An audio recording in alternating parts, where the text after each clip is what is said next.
everyone, welcome back to Gardening from Square One. And if you are new here, welcome. In today's video, we're excited to explore must-have plants for every garden. Whether you're a novice or a seasoned gardener, if you don't grow these plants, you'll likely find that many of them are stunning. They are perfect for adding color and vibrancy to spaces without any major growing hassles or issues.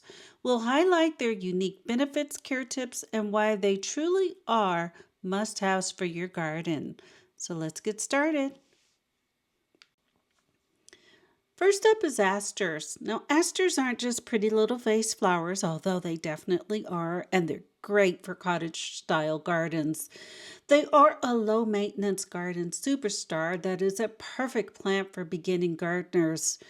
Asters come in vibrant hues ranging from purple to pink, white, and blue, adding pops of color to any garden aesthetic.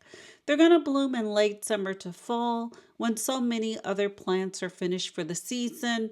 They're going to add those pops of color while attracting butterflies and bees, supporting our pollinator populations whilst breathing new life into the garden for the late season.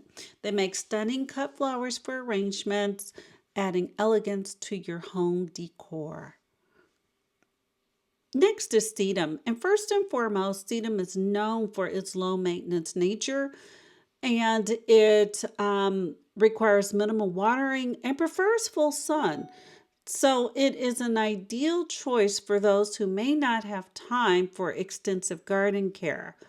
Sedum is going to come in a variety of shapes, sizes, and colors, which makes it incredibly versatile for whatever your landscaping aesthetic is. So whether you're looking to create striking ground cover or want to enhance your patio with beautiful container arrangements, or just to pop a plant in your garden beds as a filler or at even the front. I have mine planted at the front because they're lower growing, the variety that I selected. It's going to fit seamlessly into any design aesthetic you have. Additionally, one of the key advantages of growing sedum is its drought tolerance or resistance. This means it will thrive even in dry conditions, which is perfect for gardeners in arid climates or anyone looking just to conserve water. I'd love to hear your thoughts and experiences with sedum in the comments below. Agistaki, also known as hyssop or anise hyssop or hummingbird mint, comes in a variety of species and cultivars. These plants boast stunning flowers that can range from vibrant purples and pinks to bright oranges and blues. These colors can add a beautiful focal point to any garden design, and one of the standout features of Agastaki is its ability to attract pollinators. Hummingbirds and butterflies are especially drawn to its tubular flowers, making your garden an active hub of wildlife. This not only enhances the beauty of your outdoor spaces, but it supports essential ecological processes. Agastaki is drought tolerant, which means it thrives in well-drained soil, but it doesn't require constant watering. And some varieties are even used in teas and culinary dishes, offering both beauty and utility. If you have not tried growing it, I highly encourage you to explore its many varieties. If you enjoy this gardening content, please click like, subscribe, and notifications for more updates. Moving on. Next is Amsonia. Now this is commonly known as blue star.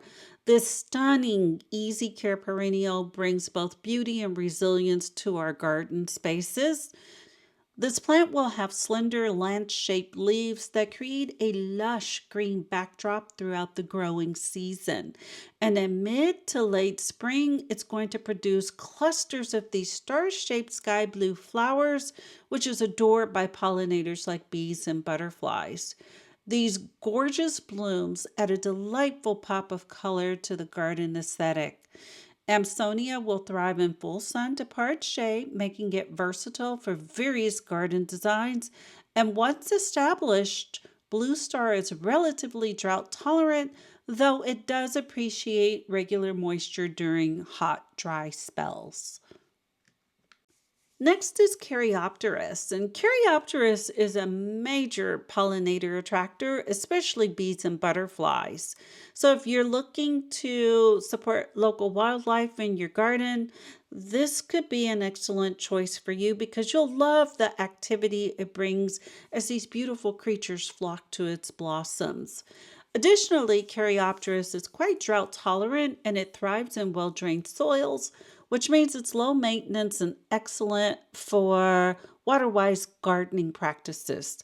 Caryopteris also makes an excellent backdrop or filler in garden borders, and it can be paired beautifully with other late summer bloomers, like, for example, asters.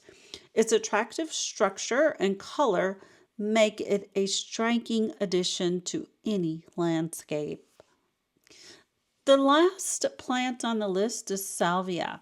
Now, Salvia is hardy in USDA zones 4 to 10, depending upon the species, and they have a reputation for resisting most pests and diseases. Their tubular flowers attract bees, butterflies, and hummingbirds, supporting pollination and biodiversity.